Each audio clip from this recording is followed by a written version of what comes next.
Hey guys, tonight we begin our descent, not just into one of the most jaw-dropping natural wonders on Earth, but into deep time itself.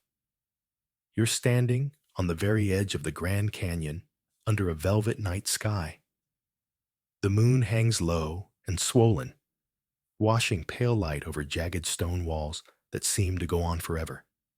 The wind's a whisper, barely strong enough to ruffle your shirt. It smells like rock dust, juniper, and a trace of river water, far, far below. There's no traffic, no neon signs, just stillness, and a silence so big it makes your thoughts sound loud. You take a breath, careful. It's crisp and dry, with a hint of desert chill. Somewhere nearby, a coyote yips once, maybe twice, before it's swallowed by the dark. The sheer size of this place makes your knees feel like decorative suggestions. You are one grain of sand standing at the rim of a time-sculpted abyss. If you tripped over that log behind you, yeah, sorry, no way you're surviving that fall. You'd be a minor fossil by morning. So, before you get comfortable, take a moment to like the video and subscribe, but only if you genuinely enjoy what I do here. And tell me in the comments where you're listening from and what time it is over there. Now, dim the lights, maybe turn on a fan for that soft background hum, and let's ease into tonight's journey together. You sit on a rock, still warm from the day's sun. Below, the canyon lies in layers. Red, rust, pink, gray, and gold, sliced open like a cake baked across eons. It's easy to think of this place as timeless, but that's just a trick of scale. In truth, the Grand Canyon is a process, not a product. It's changing even as you sit here. A breeze brushes by, carrying tiny grains of sand, shifting molecules from rim to river. That's erosion whispering hello. Every flake of rock tumbling down the cliff face is a reminder that this place is alive in the slowest, most patient way. You lean back, look up.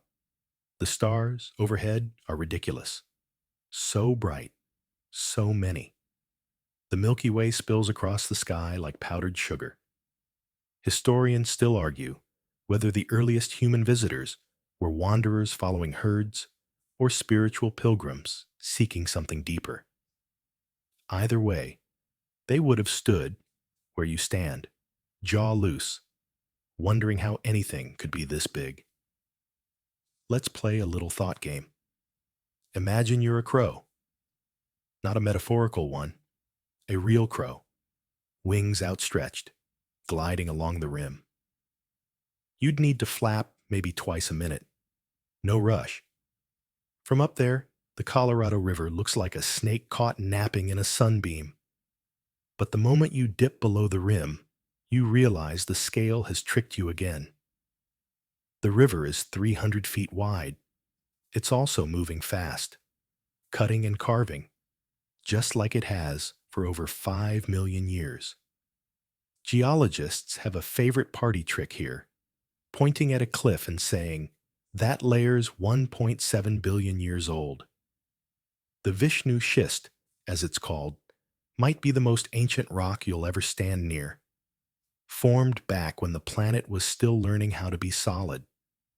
And yet, for all its geological glory, the canyon isn't above throwing in some personality quirks. One early explorer noted, with obvious dismay, that his boots melted. Turns out, trying to cross the canyon in August is like slow roasting your feet in a convection oven. Still, people kept trying. And somehow, they also kept naming things. There's a formation called the Duck on a Rock. Guess what it looks like? A duck. Sitting. On a rock. The creativity wasn't always peak. You shift in your seat, the stone pressing into your back. The night deepens. Somewhere far below, a faint splash echoes up. Probably a boulder tumbling into the river. Maybe a beaver doing laps. Maybe ghosts. Who's to say? Here's a little-known fact. During the Cold War, The U.S. seriously considered detonating nuclear bombs inside the canyon to improve its scenic appeal. That's right. Operation Plowshare thought, you know what this natural marvel needs? More craters. Thankfully, the idea was scrapped when someone remembered tourists tend to prefer not glowing landscapes. As you listen to the wind gently hiss through pine needles, the canyon seems to breathe with you. This place isn't just a hole in the ground, it's a cathedral made of time, the kind that doesn't need stained glass or pews. The walls speak for themselves, and tonight they're speaking to you. Somewhere in the dark, a tiny desert mouse scurries between rocks. Life persists here, even when logic says it shouldn't. Plants anchor themselves in cracks. Bighorn sheep tiptoe on ledges thinner than your phone. And you? You sit, wide-eyed, lost in a silence that's anything but empty. You're ready now to go deeper, not just into the canyon, but into the stories carved into its very bones. Ahead lie ancient oceans, forgotten people, lost mines, presidential footprints, and bat dung. Oh yes, there's bat dung in your future. But for now, let the stars above and the stones below wrap around you like a blanket. You're part of the canyon now. You blink slowly as the night air settles into your skin, and with each breath, you drift further back, not just in mood, but in time. The canyon fades to black, and in its place, water. Lots of it. You're not at the rim anymore, you're underwater. And not in some dramatic shipwreck dive kind of way. This is ancient ocean territory. Welcome to the Cambrian period, 500 million years ago, give or take a few million. Hope you packed flippers. The land you sat on moments ago? It's now the bottom of a vast, warm, shallow sea. You float just above the sandy floor, light filtering down in golden ripples. Coral reefs sway with the tide, and oddball creatures scoot past your ankles. Trilobites, sea scorpions, something that looks like a pancake with eyes. Marine life back then wasn't so much terrifying as confusing. Biologists are still debating whether some of these things had backsides. The Grand Canyon's oldest rocks, like the Bass Limestone, were laid down in layers by this very sea. Sand turned to stone. Silt turned to shale. Over time, pressure and heat baked these sediments into geological lasagna. You could call it the canyon's baby photo. And like most baby photos, it's adorable, mysterious, and a little gross. Here's your first weird tidbit of the night. If you were walking along the canyon today and stumbled on a fossilized sponge, that squishy little blob might predate trees. Yes, trees. The ocean came first, and it left receipts. You drift over to where the ocean floor begins to rise, a subtle underwater slope. Imagine this slope becoming land, this seabed lifting and twisting with tectonic drama. Mountains rose, then they crumbled, then they rose again. For the Grand Canyon to form, it had to first be unformed. Nature's nothing if not a fan of remixing.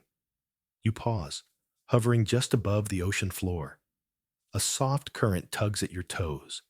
You can almost feel the passing of eons, like time itself is exhaling around you. The ocean eventually retreats, leaving behind new layers, each one like a sticky note on Earth's messy desk.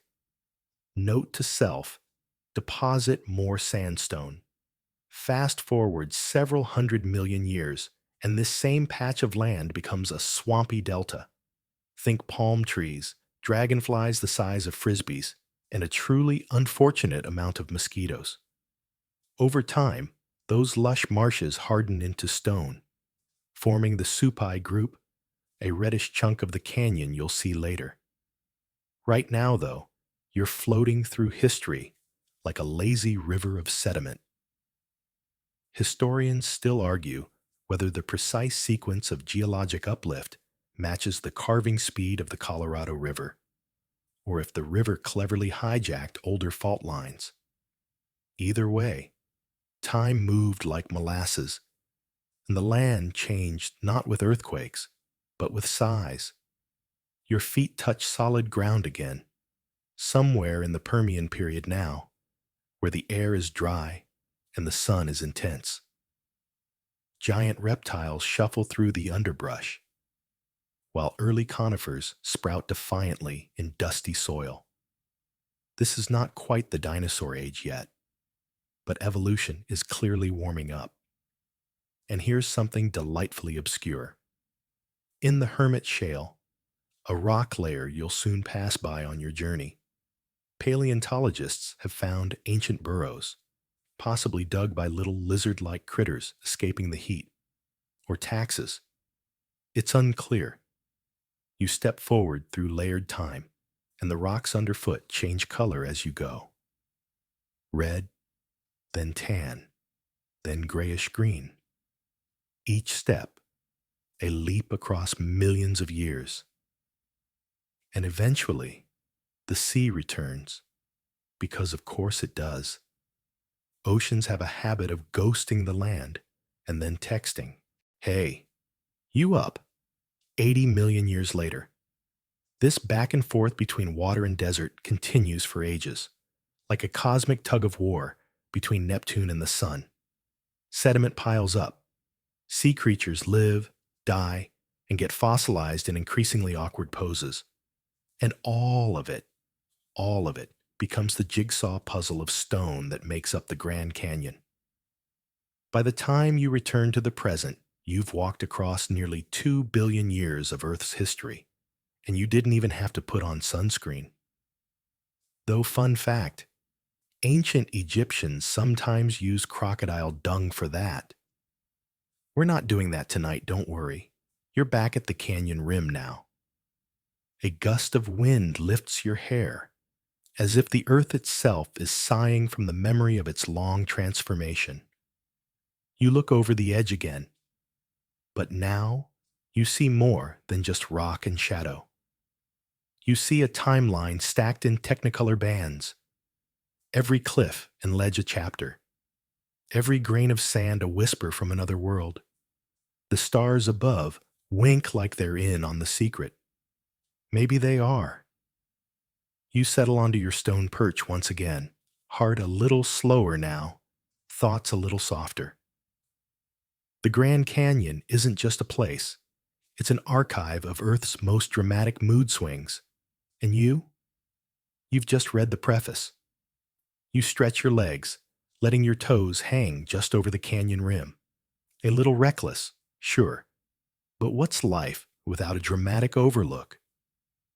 The rock beneath you feels solid, ancient, and, if you squint, layered like 1,000 forgotten postcards. Welcome to the part where things get really nerdy. Tonight, you're going to run your fingers along a wall that remembers not just time, but pressure, fire, extinction, and more pressure. These walls, they're time machines, really dusty ones. You step into the canyon, this time with gravity gently tugging you downward, leading you into the rock's open diary. The sun is just beginning to rise. Light spills across the rim and pours like honey down the opposite cliffside. Suddenly the colors wake up.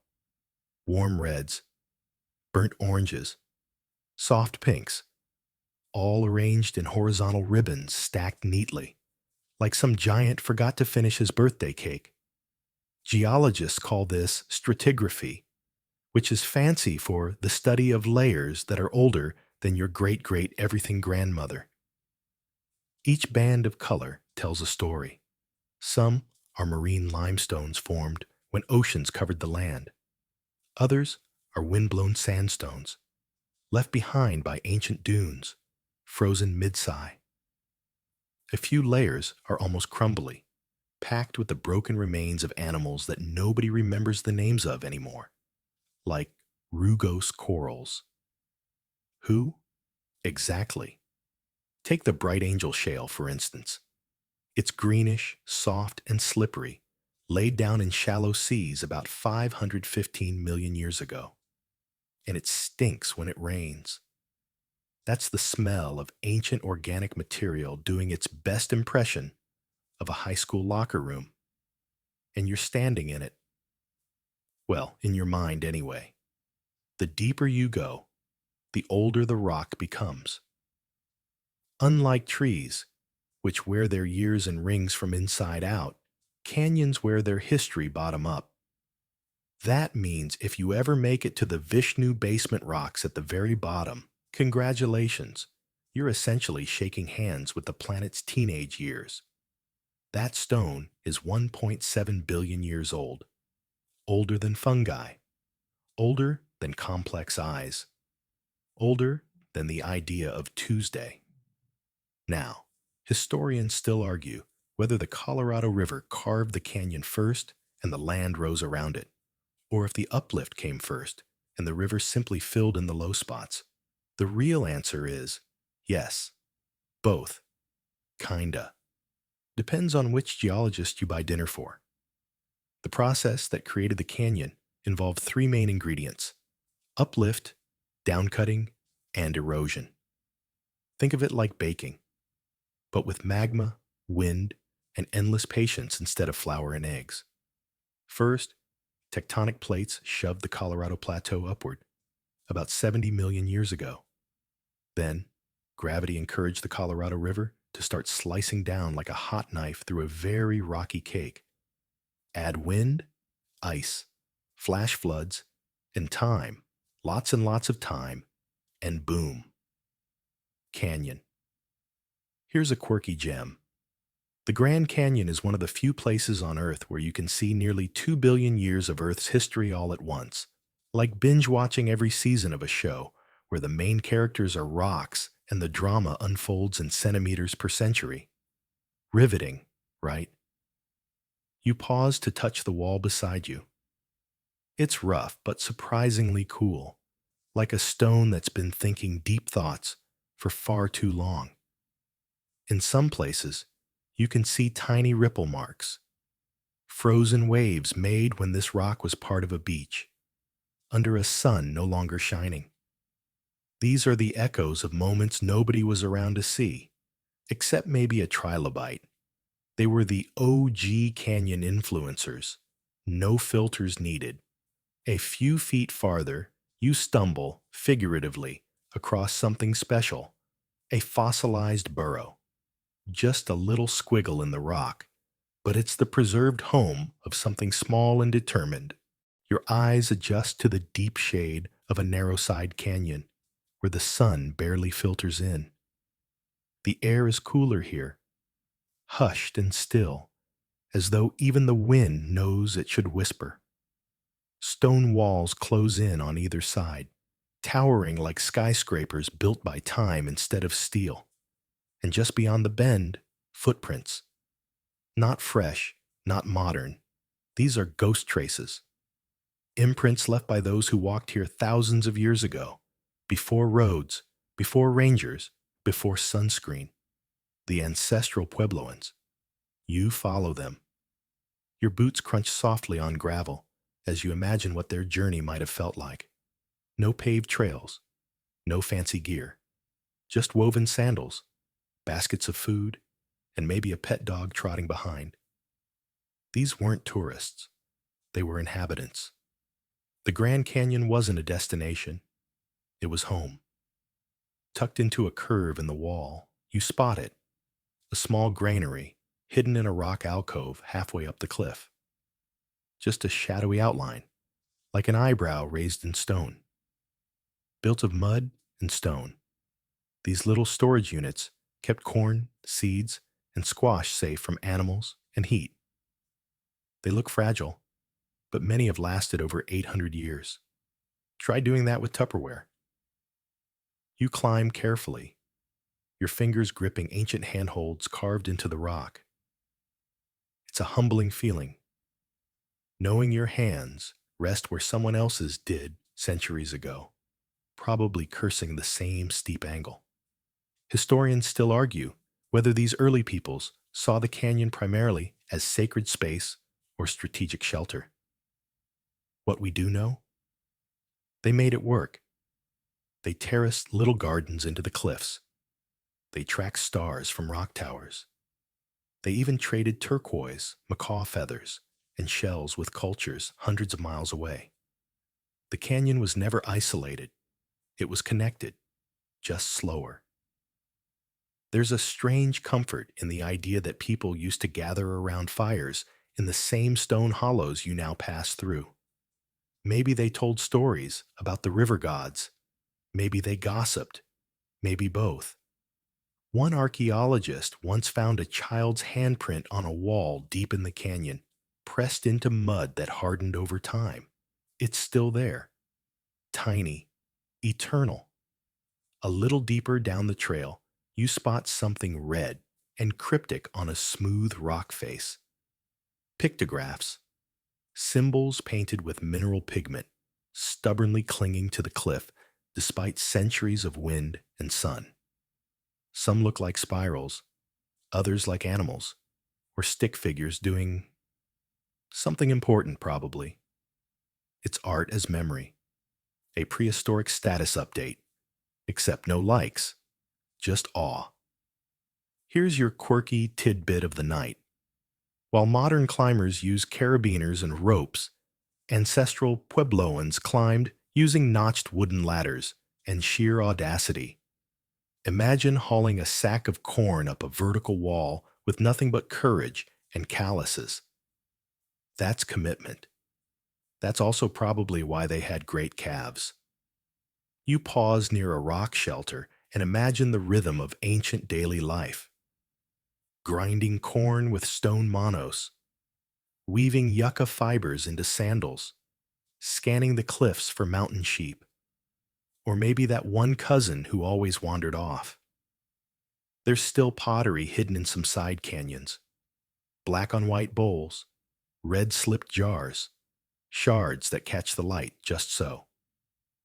Rangers occasionally find these, placed carefully in crevices, forgotten offerings, or just someone's favorite cereal bowl. It's hard to tell. The canyon's indigenous heritage isn't a footnote. It's the through line. The Hopi, Havasupai, Hualapai, Zuni, Navajo all have stories, sacred sites, and lineages that run through these walls like veins through marble. They know this place by other names, and in ways that science can't measure. You take a sip from your water bottle, plastic, mass-produced, nothing sacred about it, and feel a little embarrassed. The people who once lived here made pottery by hand and baskets so tightly woven they could carry water. You've never even finished a single YouTube tutorial on how to tie a proper knot. The wind picks up again, brushing past your ears like a voice half remembered. You listen. Really listen. You don't hear language exactly, just presence, the kind that fills a space long after footprints fade.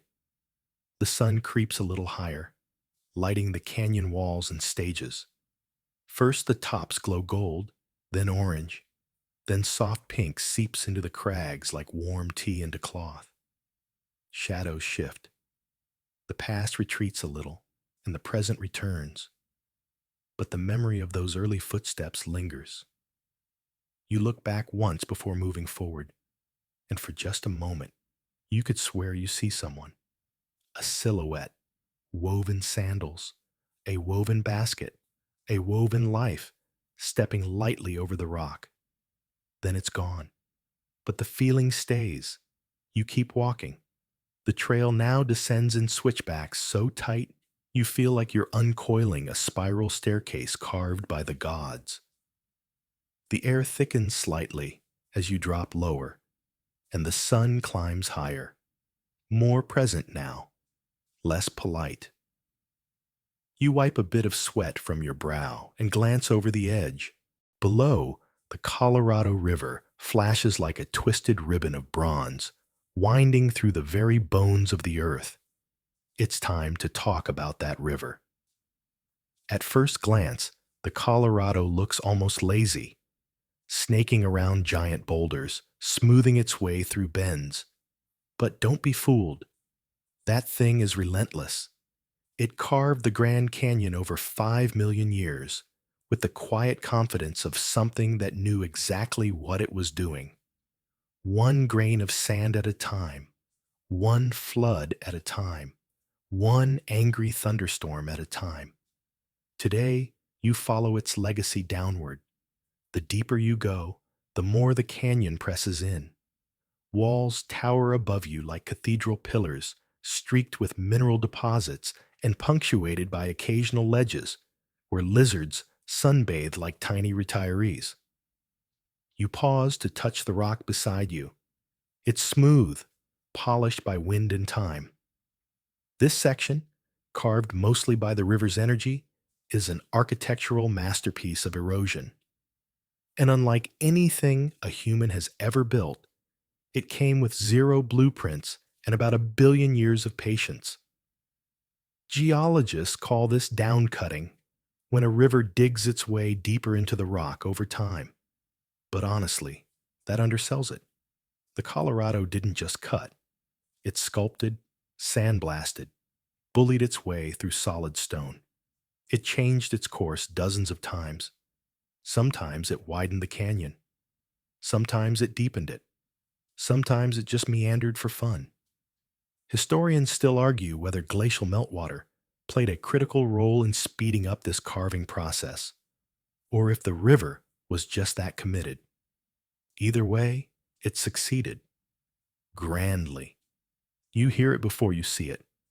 A low, steady murmur. Not quite a roar. More like the sound of breath after a long climb. Then you round a bend and there it is. The Colorado River. Not from a postcard or a drone video. Real. Moving. Carrying silt the color of rust. Murmuring the same secrets it's whispered to canyon walls for millennia. You kneel to touch it. It's cold, sharper than expected. This river is born in snowy peaks hundreds of miles upstream and ends in a desert delta that, thanks to modern dams, it barely reaches anymore. But here, in the canyon, it's still very much alive. And quirky fact, the Colorado River carries tons of sediment every day, enough to fill over 20 Olympic swimming pools with sand, silt, and clay daily. That's not erosion, that's dedication.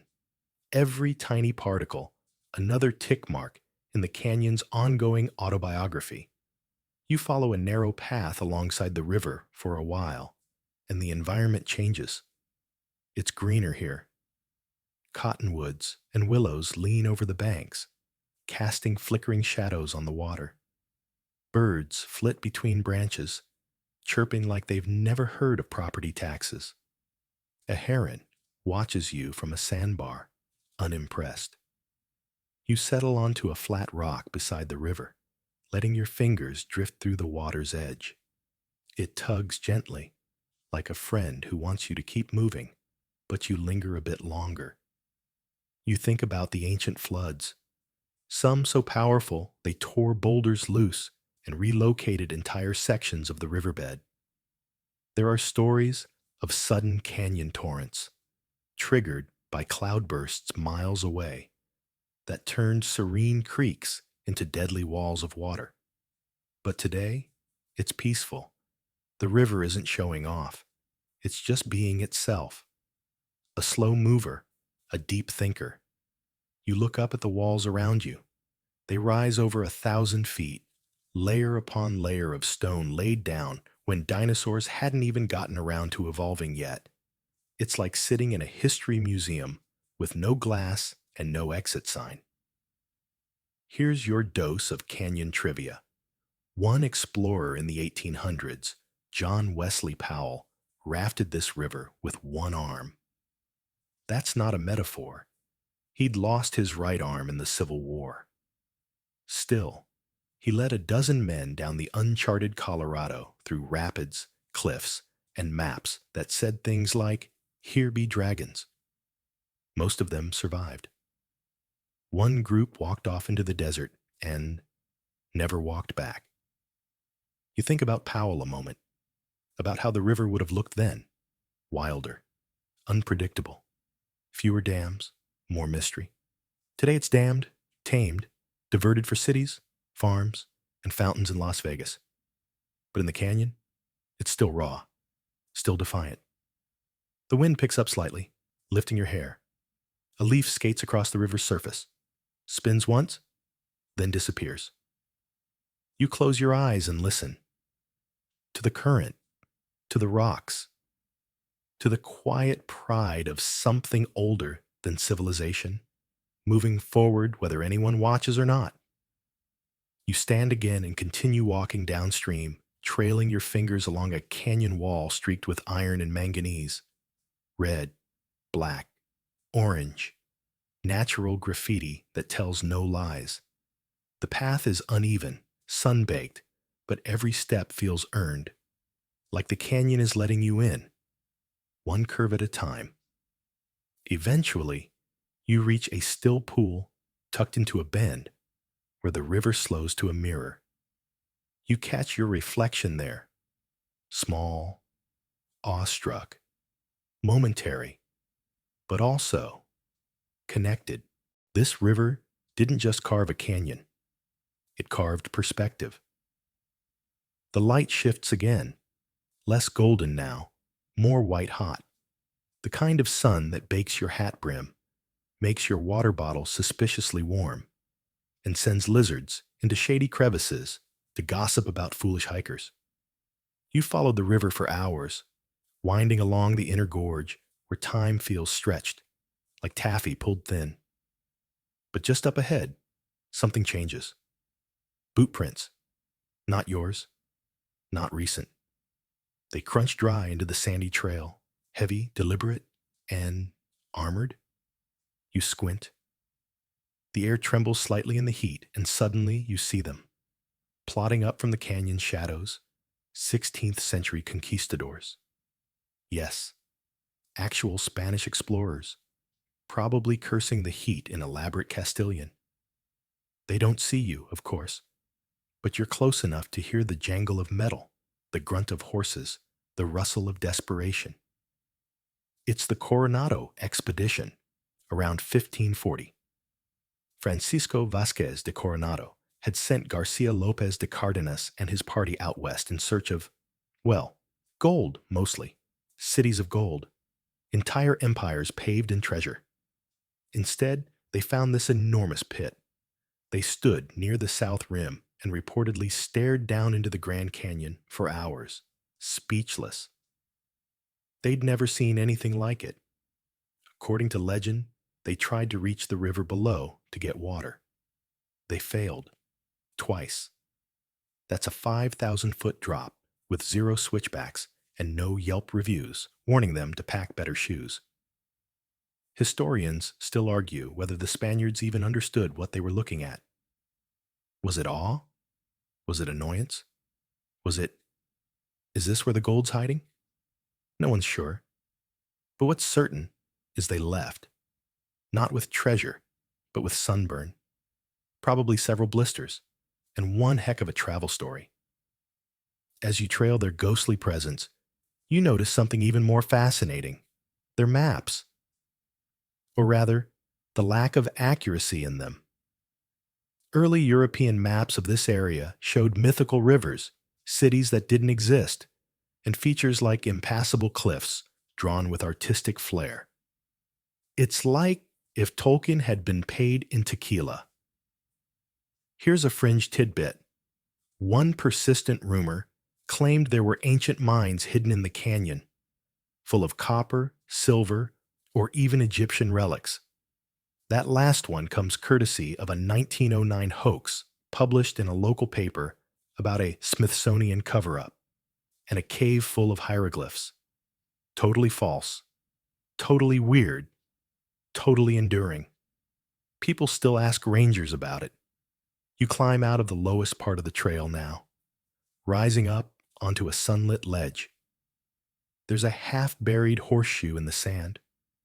Probably modern, but for a moment You imagine one of Cardenas's men dropping it with a frustrated curse. And then, just like that, the conquistadors are gone. Their echoes fade into the canyon walls, leaving behind a feeling of stubborn ambition and sunstroke. You pause under the shade of a low cliff and sip from your bottle.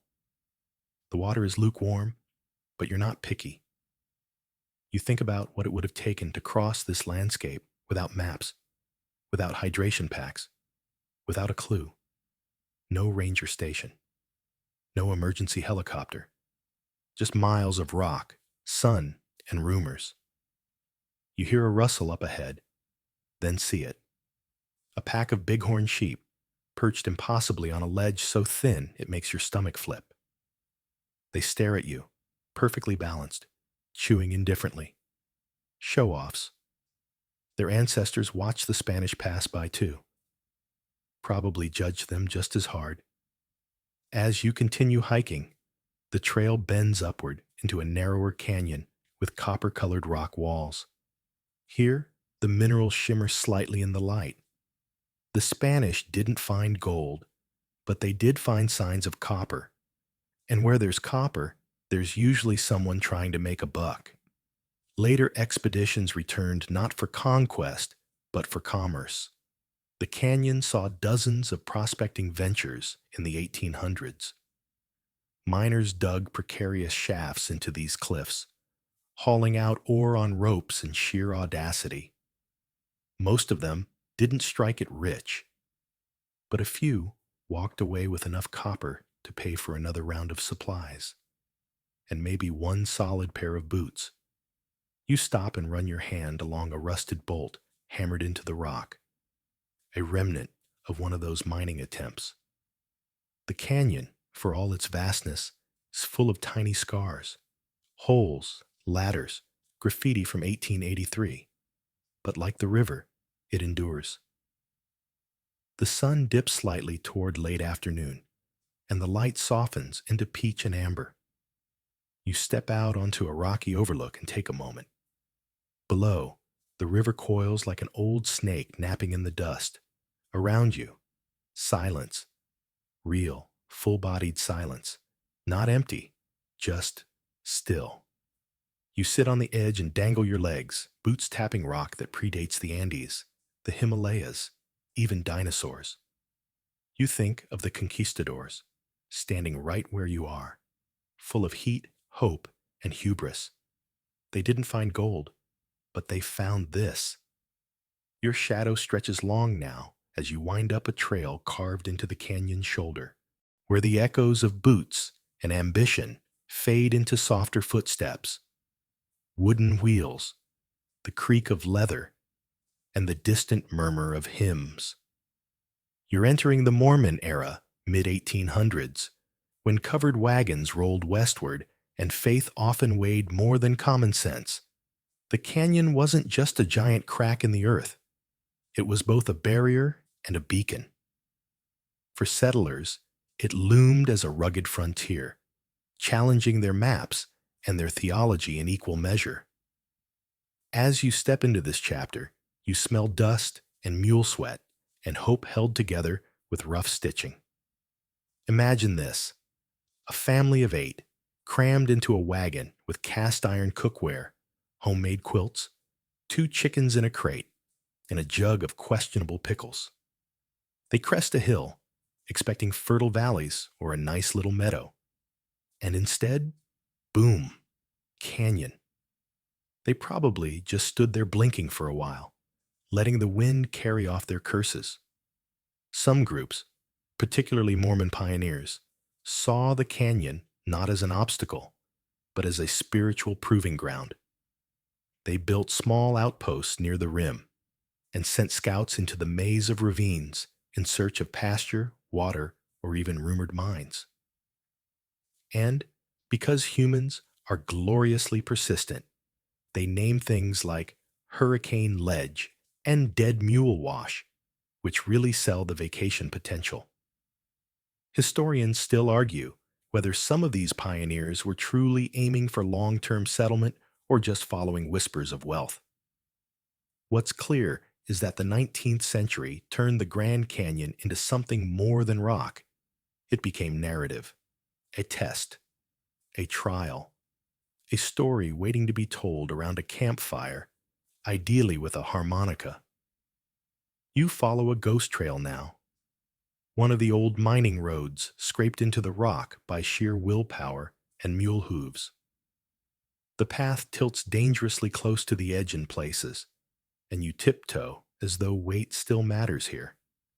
It probably doesn't, but let's not test that theory tonight. Down in one of the side canyons, you spot what's left of a mining camp.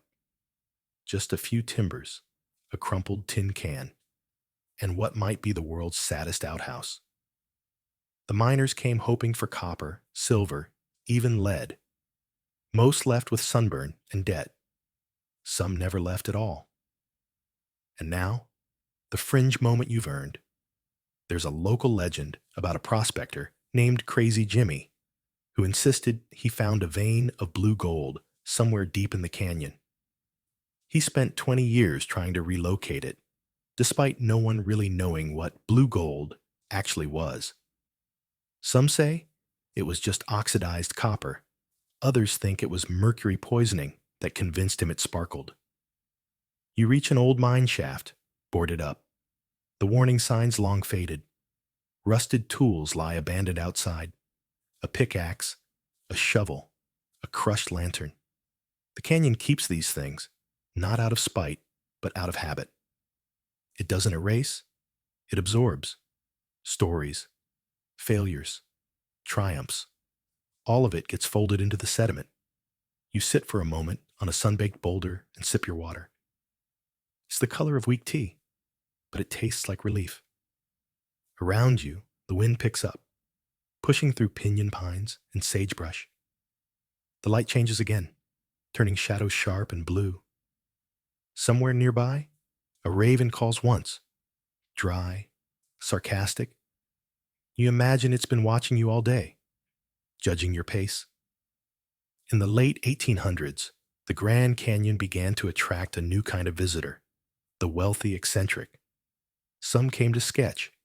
Some came to faint dramatically on overlooks. One man rode a bicycle rim to rim in 1901. No helmet, no suspension, just guts and a deeply concerning sense of balance. You hike past an old telegraph post, the wire long gone, and think about what the canyon must have looked like when the first trains arrived. The sound of locomotives chugging into the desert silence. The sudden appearance of suits and parasols and hotel menus featuring beef tongue with mustard sauce. Modernity arriving in squeaky boots. Tourists came for the view but left changed, and sometimes dehydrated. The Mormon wagons faded, the mines emptied out, and the old trails were absorbed into the canyon's long memory. But their marks remain. You pass wagon ruts etched into the sandstone, barely visible but there.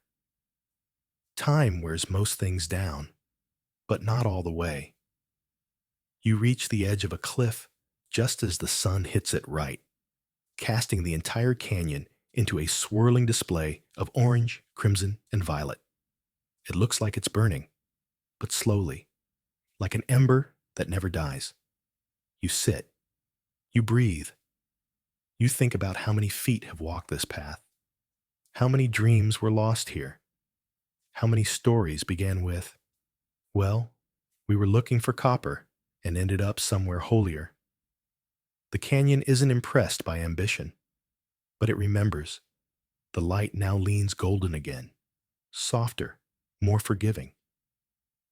You've crossed miles today, physically, mentally, and historically, and as the canyon stretches wide around you, it finally begins to feel like you're not just walking through it, but with it, step for step, breath for breath.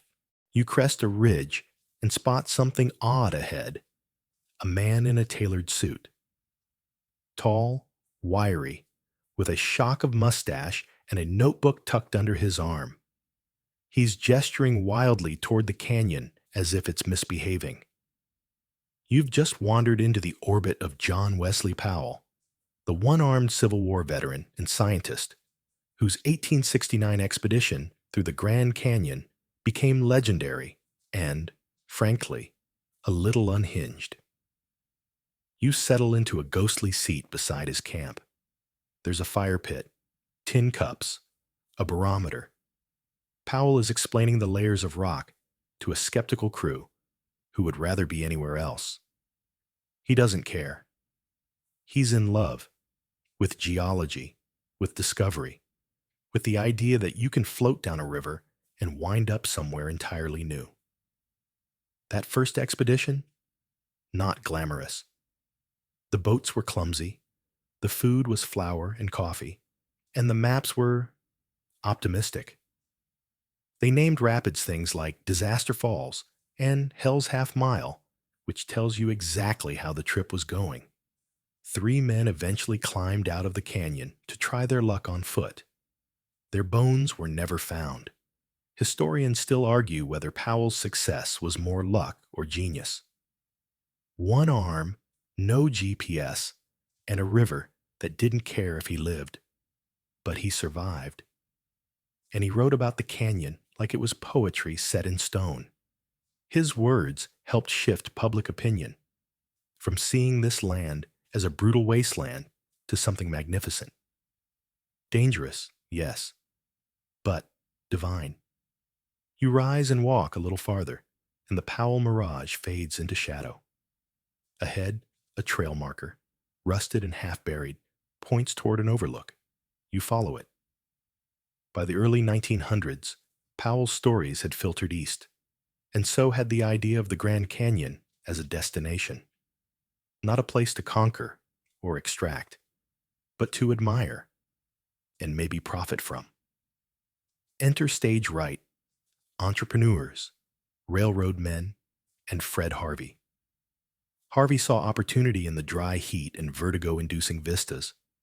His Harvey House hotels offered refined lodgings at the canyon rim, complete with linen tablecloths and Harvey girls.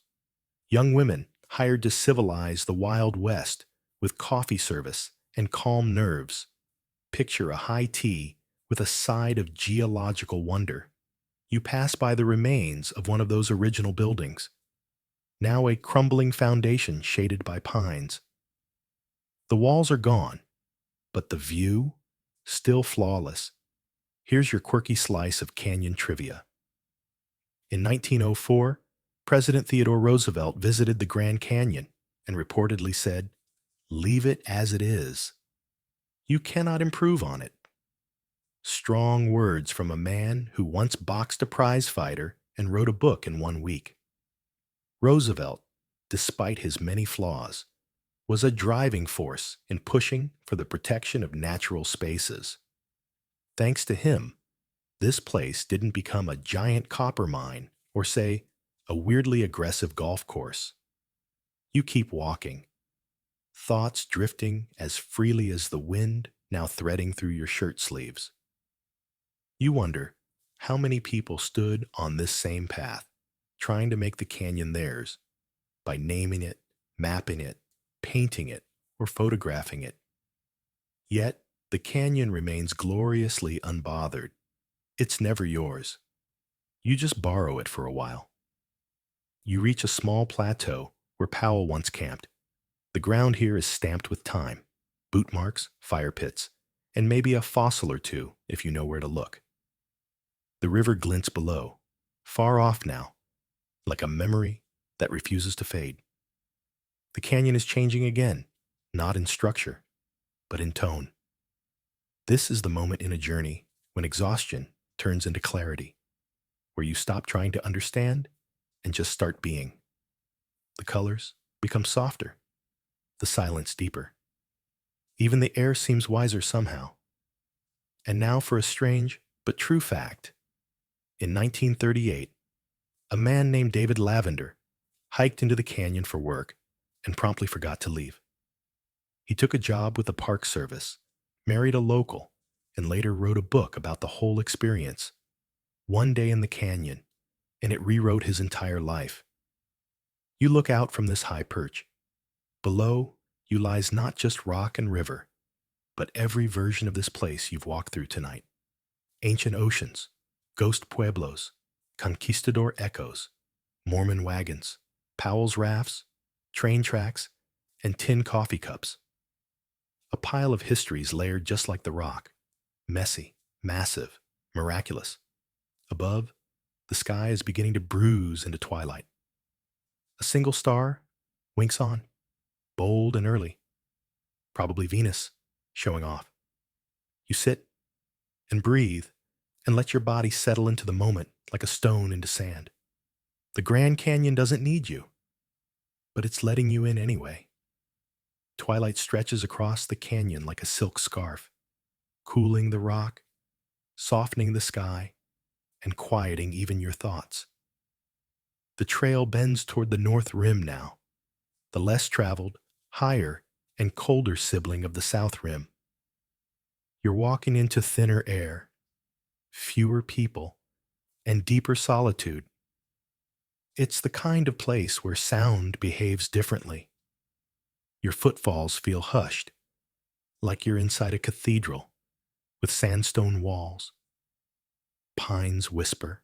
Crickets start tuning up their nighttime orchestra.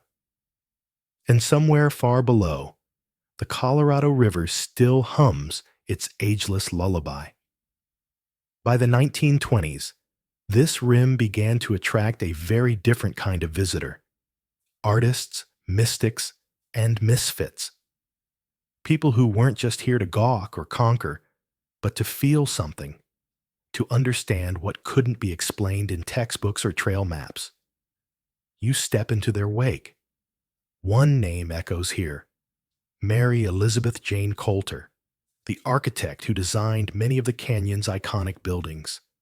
She wasn't just stacking stones and calling it a lodge. She created experiences. Lookout studios that mimicked ruins, rest stops that vanished into the cliffs, a tower built to resemble an ancestral pueblo and watchtower, complete with hand-painted murals and a 70-foot spiral of dizzying history. Coulter believed architecture should belong to a place, not be imposed on it. And so she made buildings that looked like they grew out of the rock, structures that made tourists pause and think, wait, was this always here? You pass one now, a low stone structure half-eaten by time. The door is gone, but the view remains.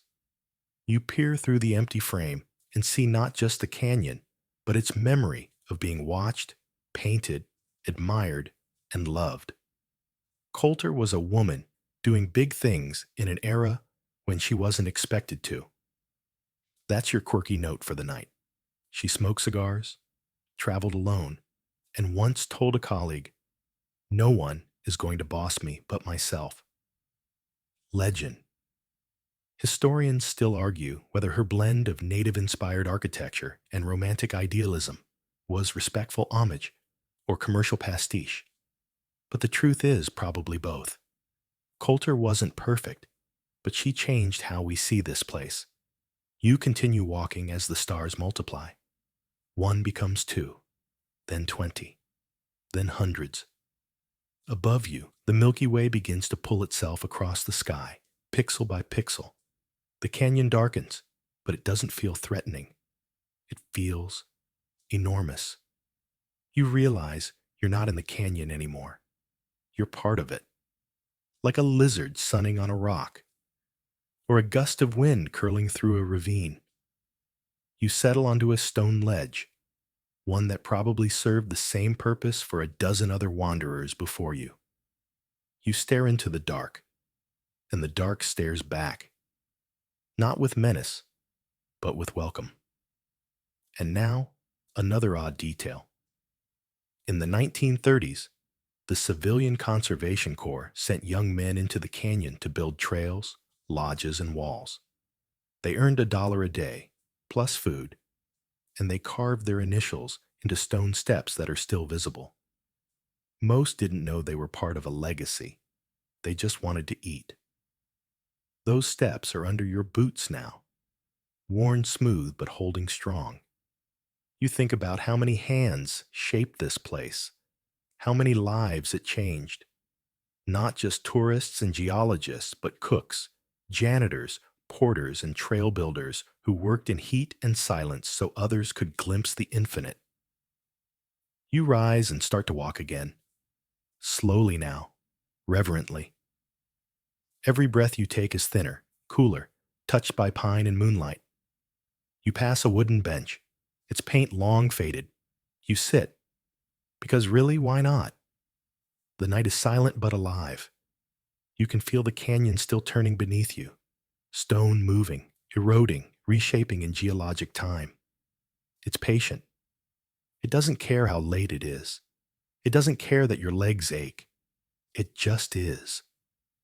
You remember a ranger once saying, "The canyon doesn't need you to love it, but it's grateful when you do." And you smile, because that sounds about right. The air wraps around your shoulders like a blanket. The stars lean closer. You exhale long and slow.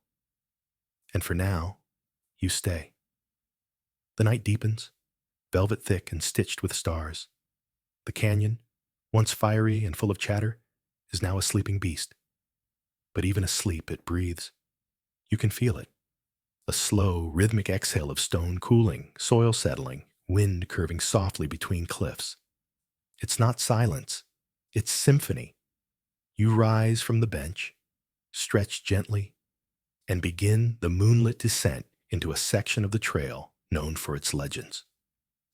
This is Phantom Ranch country, a pocket of green tucked deep within the canyon floor, accessible only by foot, mule, or sheer stubbornness.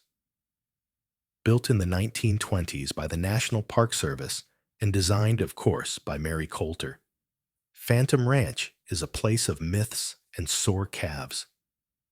Imagine hiking miles down switchbacks, crossing a suspension bridge in the dark, and finding trees, actual trees, cottonwoods swaying above a rustic lodge where weary adventurers gather to trade stories, and more importantly, eat stew. That's your quirky fact of the section. The Phantom Ranch stew dinner, beef or vegetarian, is so popular, hikers book it months in advance. People crawl down cliffs and cross rivers for lentils. Never underestimate the power of a well-timed carbohydrate. You imagine arriving there, feet blistered, face sunburned, stomach ready to riot. The lanterns flicker outside the dining hall. A stranger offers you a bench and a tin mug. You toast silently, the canyon's shadow rising around you like a cathedral dome. No one speaks loudly here. Even the laughter is quieter, clipped by exhaustion, deepened by awe. Outside Phantom Ranch, the Colorado River glides by like a secret, and a little upstream, the Black Bridge, a narrow, swaying footbridge first built in 1928, spans the water. You walk across it slowly now, metal grate echoing under your boots. Beneath you, the river snarls gently, unaware of your drama. Midway across, you pause and look up. The stars overhead reflect faintly in the river below, and for just a moment, you feel suspended between earth and sky, history and heartbeat. You could stay here forever. Maybe not comfortably, but certainly meaningfully. Historians still argue whether Phantom Ranch was built too deep in the canyon, disrupting the wilderness, or if it represents the perfect marriage of human ambition and nature's hospitality. But you're not here to debate. You're here to feel. You climb out of the ranch area by lantern light, imaginary or otherwise. The air is cool and damp from the nearby Bright Angel Creek, and the trail meanders through narrow rock corridors before opening up into a breathtaking amphitheater of moonlit cliffs. Now, the canyon shows you another version of itself. Gone are the fiery reds and yellows. Now, everything is blue and silver. Stone, drenched in shadow and starshine. You feel like you've stepped into a dream, drawn in charcoal and starlight. You reach a rock outcropping and sit, pulling your knees in as the air brushes past. Behind you, the walls loom like sleeping giants. In front, the river glows faintly, like some old soul walking slowly home. You think about how long this canyon has been watching us. Dinosaurs never saw it. Neither did woolly mammoths. Even ancient peoples came late to the party. The canyon is not a witness to time. It is time. You lean back against a rock still faintly warm from the day's sun. Above, a meteor streaks across the sky. Silent, brief, perfect. You didn't plan to see it. You didn't need to. That's the thing about this place. The Grand Canyon doesn't reward effort so much as presence. If you show up, fully, quietly, it gives you moments like that. You close your eyes briefly, only to hear the faint hoot of an owl from somewhere across the dark. You smile, imagining it peering down from a ledge, mildly annoyed that you're still awake. It's late now, deep night. But you're not quite ready to sleep. You think of all the travelers before you, those who rafted, hiked, or stumbled into this canyon looking for answers. Most didn't find them, but they found something else. Peace, perspective, a kind of humility that comes from realizing how little we truly know and how rare it is to feel okay with that. One last fun detail before you drift. There's a rare plant down here called the canyon wallflower. It grows on vertical cliffs in the harshest sunlight, rooted in what looks like nothing. And yet it blooms, bright yellow and defiantly cheerful, just like you, honestly. Blooming where no one thought you would. You settle into your jacket. You let your mind wander. And for the first time all night, you don't try to understand the canyon. You just let it hold you. Dawn arrives slowly in the canyon, more suggestion than command. The stars begin to dim, one by one, like theater lights going down before a show. A blush of lavender rises in the east, smudging the canyon rims with the gentlest hint of day. You're awake before the sun touches the floor, which makes you part of a very exclusive, very sleepy club. Your muscles ache pleasantly. You stretch them in time with the earth itself waking up. The silence is sacred this early, like the canyon's holding its breath before revealing itself all over again. You sip from your canteen, lukewarm and metallic, and it tastes like clarity. You climb higher now, back toward the south rim, on one of the park's oldest trails. Not paved, not groomed, just worn, etched in by mules, miners, rangers, and wanderers. Dust clings to your boots.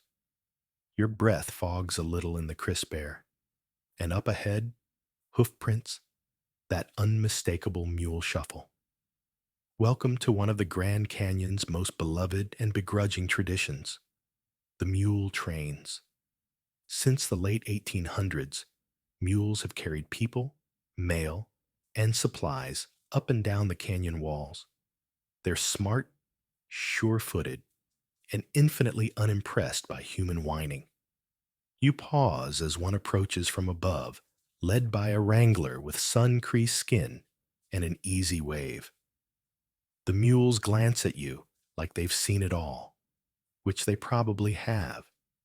Here's a fun tidbit. Theodore Roosevelt once rode a mule down into the canyon and declared the experience most invigorating, though others have described it as terror in slow motion. Either way, the canyon makes you earn every inch, whether on foot, hoof, or pure willpower. As you climb higher, the light sharpens, shadow retreats, and layer by layer, the world brightens.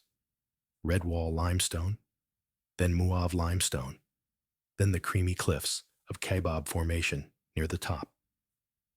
You've passed through time in reverse, from nearly 2 billion years ago up to the geologic present, which still beats you in wisdom by several millennia.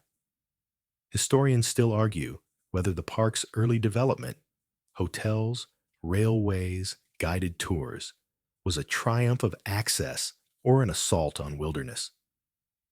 The balance between wonder and preservation remains delicate. But standing here now, dusty and full of trail mix, you're just grateful someone kept it safe. Near a trail rest stop, you find a journal tucked between two rocks.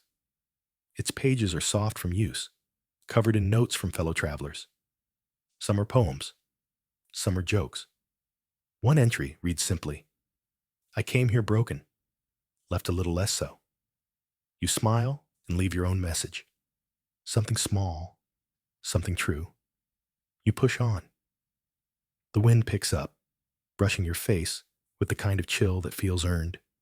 Pines begin to appear again, and birds flit above, chirping in that overly enthusiastic morning tone. You round one last switchback, and there it is, the rim. You crest the final rise and emerge into full daylight. Cars, people, and park signs feel almost surreal after so much stone and sky. It's like stepping out of a novel into a shopping mall. But the canyon? It's still there, behind you. Vast, patient, eternal. You don't say goodbye. You just nod, quietly, as if to say, "Thank you." You find a bench and sit, your legs dangling like a kid's. Around you, new visitors arrive, clutching coffee cups and camera phones. They gasp. Some cry. One guy loudly asks where the vending machines are. But you just breathe. In, outside. Canyon air. Canyon stillness. Canyon grace. You think about everything you passed. The ancient granaries, the conquistador ghosts, the miners and mules, the trail builders and artists, the scientists and dreamers, all of it stacked in memory, the way the canyon stacks time. And somewhere in there now, you. One last curious detail before we wrap. In 2011, a rare solar eclipse cast a perfect ring of fire over the Grand Canyon at sunrise. People hiked all night just to see it. Some described it as the universe winking. Others just stared, speechless. Like the canyon was reminding us that even the sky above it has moods. You rise from the bench and stretch once more, your shadow long in the morning light. There's a coffee stand nearby, and honestly, you've earned it. But before you head off for caffeine and maybe a cinnamon roll the size of your head, you glance back one more time. The canyon is aglow now, every wall lit like stained glass. Alive. Awake. It doesn't say farewell. It never does. It just waits. You wander along the south rim now, your boots light despite the miles behind you. The trail hugs the edge, weaving through pinyon and juniper, and every few paces the view shifts, each angle a new masterpiece. Even this late in your journey, the canyon keeps reinventing itself. You're not tired. Not really. You're full. Like someone who just finished a really good book, but doesn't want to close the cover. Tourists pass you, speaking in every language under the sun. Some marvel aloud. Others stand silently, phones forgotten in their hands. One kid gasps and whispers, "It looks like Mars." You smile, because yes, it does. But it also looks like Earth stripped bare. Real. Honest. Immense. You follow the rim trail, a quiet path above it all, once used by the Havasupai, the people of the blue-green water. For centuries they lived inside the canyon, cultivating gardens, gathering mesquite, and revering the land not as scenery, but as home. It's easy to forget this place had caretakers long before it had tourists. Their story is quieter now, but not gone. In fact, in 2019, the U.S. government officially returned over 400 acres of ancestral land to the Havasupai people. A small, overdue gesture, but a meaningful one. Historians still argue whether it's enough. But the canyon remembers who walked here first. You stop at an overlook and find a stone bench, warm from the sun. You sit, sip the last of your water, and watch a raven drift lazily overhead. Ravens own this place. Smarter than they look, and they already look smug. One lands nearby and eyes you curiously, perhaps wondering what flavor of crumbs you've got stashed. Here's your fringe fact. Ravens in the Grand Canyon have been known to open zippers on unattended backpacks. That's not myth. That's science. Park rangers have documented it. These birds are not just scenery. They're problem solvers. Jerks sometimes, but brilliant jerks. The path curves along Maricopa Point, where old mining ruins still cling to the rim. Rusted cables, crumbling shack walls. It's a reminder that people tried to turn this wonder into profit. Some succeeded briefly, most didn't. Nature always wins the long game. You wander past plaques honoring geologists, conservationists, even poets. One quote reads, "Leave no path untaken." You think about all the trails still waiting down there, the narrow, unmarked ones. The river bends you didn't follow, the sunrises you didn't see, and yet you don't feel regret, just invitation. You step into the shade of a ponderosa pine. The bark smells faintly of vanilla and butterscotch. No joke. Give it a sniff. It's nature's candy. You breathe it in deeply, letting the scent ground you, hold you, remind you, this is real, not a dream, not a screen. You are here. And here's something curious. The Grand Canyon has its own weather systems. Storms form inside it, different from the rim. You might be standing in sunshine, while rain falls just a mile away, curling through the cliffs like smoke. Lightning sometimes strikes rock that hasn't moved in a billion years. It's drama, and it's constant. You stroll a bit more, feet scuffing along gravel and pine needles, until you reach a quieter spot, one not marked on maps, just a boulder, a railing, and a slice of silence. You lean on the rail, and the canyon opens wide before you. All at once, everything goes still. You remember the ocean that once covered this place, the dunes that followed, the rivers that carved, the cultures that rose and vanished, the feet that walked where you're standing now. You remember the ghost mules, the smoke from Powell's camp, the faded paint on canyon watchtowers. You remember that crazy story about blue gold and the raven that side-eyed your granola bar. And through all of it, the canyon stayed. It watched civilizations flicker like campfires. It endured droughts, floods, ambition, poetry, and concrete. It let itself be loved. It let itself be misunderstood. But it never stopped being. You stand a moment longer, then press your palm flat against the railing's worn wood. Cool, textured, solid.